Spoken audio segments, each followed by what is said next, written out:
到底是人为时尚服务还是时尚为人服务？我自己觉得就是会过于，就比如说你驾驭不了这件衣服，你的风格跟这件衣服不匹配，你跟这个品牌不 match。Oui, c'est vrai, mais c'était une autre époque aussi. Il n'y avait pas de mode pour les jeunes, en fait, pour les jeunes femmes.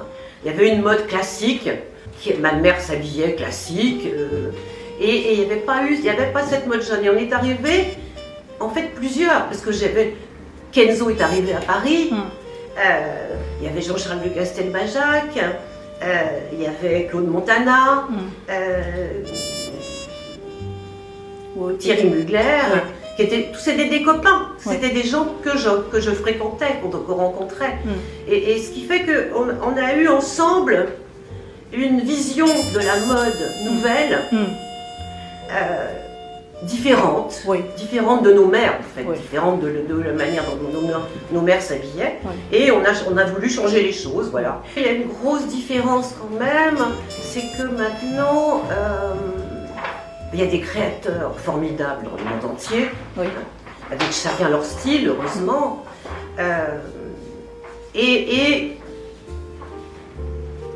le marketing fait un peu de mal à la mode pour moi. Parce que le marketing dit la tendance. Il y a un truc que j'aime pas, c'est la tendance. La tendance, c'est ça. La tendance, c'est ça, non.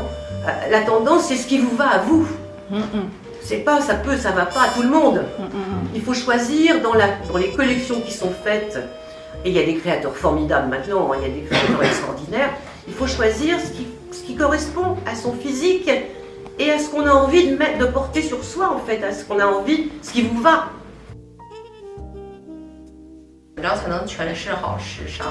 Pour une jeune chinoise comme elle, elle est ravissante, elle peut porter n'importe quoi. L'important c'est de porter des vêtements qui vous correspondent à votre physique, à votre corps, à votre travail aussi, parce qu'on ne va pas travailler de la même façon dans un bureau, dans une boutique.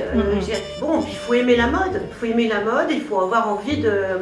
Moi j'avais envie à cette époque-là de faire des choses différentes. Je ne trouvais pas dans les magasins des vêtements qui me plaisaient. J'avais 18-19 ans et je ne trouvais pas, donc j'ai décidé de les faire.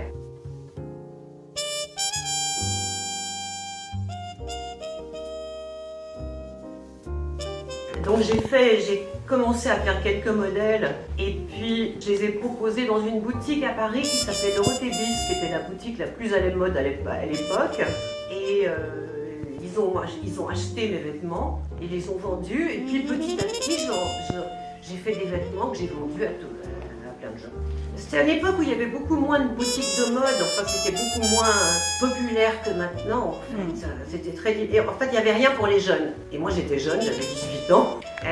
Il y avait des vêtements chics, de la haute couture, des belles choses, mais il n'y avait pas une mode jeune, ça n'existait pas vraiment. C'est pour ça que j'ai eu envie de le faire. Et puis j'ai pas été la seule en même temps que moi, on a été plusieurs quand même à démarrer en même temps. Mes copains c'était Thierry Mugler, Claude Montana, on a été une bande en fait. Tout à coup, changer les choses de la mode, changer la mode. D'abord Mini, c'est quand même mon enfance en fait. Bon après ça a été moi quand j'étais petite, après ça a été mes enfants. Donc c'est vraiment une figure emblématique de l'enfance. 所以才会设计成这样，因为我看一般的女衣，它一般都是色彩鲜艳，一般都是就是会鼻头一个颜色，然后眼珠一个颜色，就是类似于这种，所以是为了和奶奶做一个联名的融合，所奶奶的颜色还有一些自己喜欢的标志加进去了。Oui, et je pense que d'autres créateurs pourraient la faire et ça serait très différent. On a tous quand même un style et une fantaisie. Donc chacun fait ce qui lui semble, ce qui lui correspond en fait. Je pense qu'on a été une génération de jeunes créateurs. On a démarré presque en même temps. Thierry Mugler, Claude Montana, Jean-Charles de Castelbajac, Kenzo. On était plusieurs en fait. Et en fait, comme on était plusieurs, ça donnait de la force aux jeunes qui arrivaient.